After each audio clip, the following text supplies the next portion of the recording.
৩২ বছর ধরে অচল কোটি টাকা ব্যয়ে নির্মিত রাজবাড়ীর কেন্দ্রীয় বাস টার্মিনাল জরাজীর্ণ হয়ে পড়েছে। টার্মিনাল ভবন নষ্ট হচ্ছে, টার্মিনালের আসবাবপত্র সবকিছু থাকার পরও টার্মিনালটি চালু না হওয়ায় ক্ষুব্ধ যাত্রী ও চালকরা। পৌর কর্তৃপক্ষ বলছে প্রশাসনের সমন্বয়হীনতার কারণেই চালু হয়নি টার্মিনালটি। মেহেদী হাসানের তথ্য, ছবিতে প্রতিবেদন।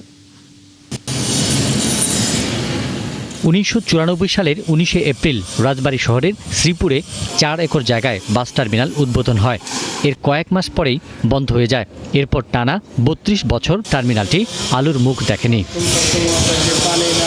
1,74,00,000 টাকায় নির্মিত টার্মিনালটির কোনো ফল পাননি যাত্রী ও চালকরা।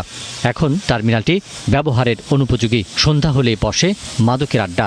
এটা দেখার মতো, দেখভাল করার মতো কোনো লোক নাই। যারাই আছে তারা যার যার জায়গা নিয়েই ব্যস্ত। আমরা চাইতেছি যে বর্তমানে এই টার্মিনালটা চালু হোক। এখন আমরা সুবিধা দিকে টার্মিনালটা আমরা চালু চাই। এদিকে টার্মিনালকে ঘিরে পৌরসভার বরাদ্দ দেয়া শতাধিক দোকানের ব্যবসায়ীরাও আছে চরম বিপাকে।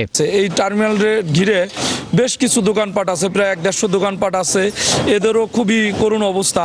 এত বছর টার্মিনাল ফরিদপুরের আগে ওই যে টার্মিনাল, এই টার্মিনালটা আজ পর্যন্ত বাস্তবায়ন হইল না। হ্যাঁ, তাহলে কি দায়িত্ব এগিয়ে আর যার জন্য এখনো পর্যন্ত আমরা পৌঁছতেছি। টার্মিনালটি ব্যবহার না হয় বর্তমানে রাজবাড়ীর মূল সড়কে যানজট ও দুর্ঘটনা বাড়ছে।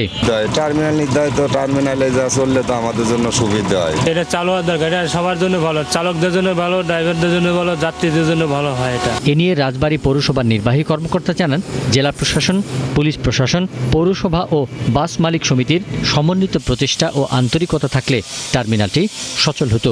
এরা যৌথভাবে মিলে একটা সিদ্ধান্ত নিলে, জেলা আইন শৃঙ্খলা মিটিংয়ে বা অন্য কোনো ফোরামে সিদ্ধান্ত নিলে এখানে বাস টার্মিনাল চালু করা, বাস থামানো বা ওঠানামার কাজটা চালু হতে পারে।